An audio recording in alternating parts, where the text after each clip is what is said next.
我常常发现，成功者并非是最聪明的，甚至不是最努力的，但他们是学习机器。你不需要变得很聪明，你只需要在相当长的时间里比大多数人智慧一点点。全世界最伟大的作曲家是莫扎特，但他也是最悲惨的作曲家，原因是花的比挣得多。如果连莫扎特都不能过挥金如土的日子，那么你也不应该。热情比脑力更重要。很多人总是因为焦虑而烦躁。成功要求耐心，但当时机到来时必须全力而上。任何有高额佣金的地方都会出现欺诈。好的生意是道德的生意，靠欺诈来赚钱的生意必将毁灭。永远要走正道，它并不拥挤。不要和一只猪搏斗，因为这样你会弄得浑身脏兮兮的，而对方却很高兴。没有万能公式，你需要对商业、人性、数字了解很多。你不应该期待某个神奇的系统替你来做这件事。尝试每天变得更智慧一些，持之以恒，只要你活得够久，你会得到你想要的生活。历史是对于未来最好的老师，历史书中的答案价值万金。嫉妒是愚蠢的罪恶，因为它只有痛苦，没有快乐。永远保持逆向思维，换个角度看问题。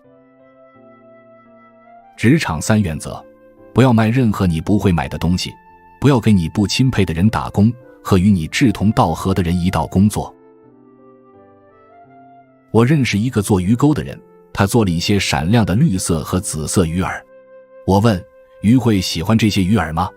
查理，他说，我不卖鱼饵给鱼。我只想知道我将来会死在什么地方，这样我就可以永远不去那里了。知道你不知道什么，比聪明更重要。你要配得上你的野心。这个世界还没有疯狂到会奖励一大群才不配位的人。不要自怨自艾，因为那解决不了任何问题。我总是远离那些能够非常自信地回答他们并不懂的问题的人。如何找到好的配偶？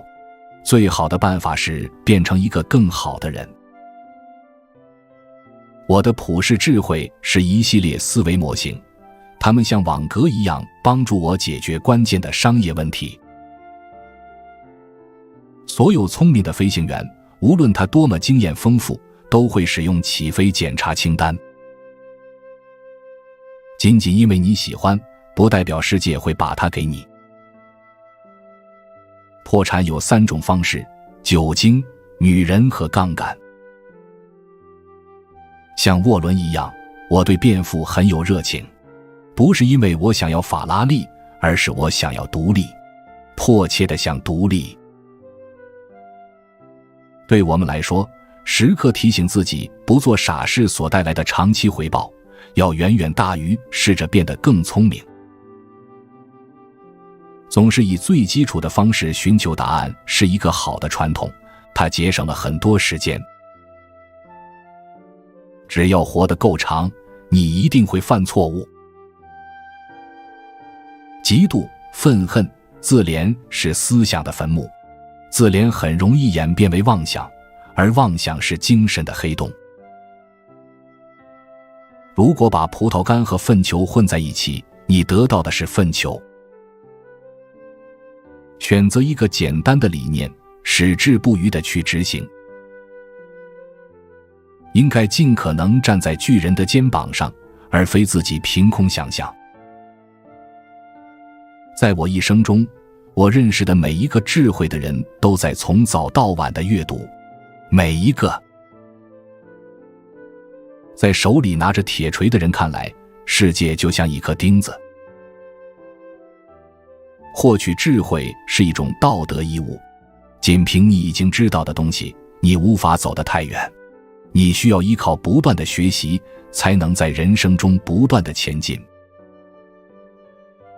最简单的规避麻烦的方法是保持简单。钓鱼的第一条规则是在有鱼的地方钓鱼。钓鱼的第二条规则是记住第一条规则。人类最美妙的事情莫过于帮助其他人知道更多。我从不关心学术理论中的地域边界，我只是抓住一切浮现在我头脑中的重要想法。睡觉的时候，争取比早起时更加智慧。声誉和正直是你最宝贵的资产，你瞬间就可能失去它们。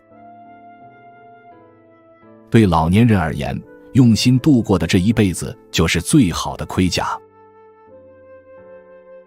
最好是从别人的悲惨经历中学到深刻教训，而不是自己的。复利的第一原则，非必要不打断。如果你擅长颠覆自己错误的想法，那将是非常棒的天赋。我遇到的伟大智慧都是在书中，而非教室。我的家庭也对读书很感兴趣，他们从纪律、知识和自律中获得成功。如果一样东西太难了，我们就绕过它。还有什么比这更简单的呢？人们算计太多，思考太少。做好手边事。学会承认你所不知道的事情，是智慧的黎明。生活中的大多数错误是忘记了初心。如果你的思维完全依赖于他人，只要一超出你的领域，就去寻求专家的意见，那么你就会遭受许多灾难。我们这行的本质是抓住那些很棒但又不常见的好点子。有没有快乐的悲观主义者？我就是。你无需拥有量子物理学家那样的能力，你只需要知道一些简单的事情，但知道得很透彻。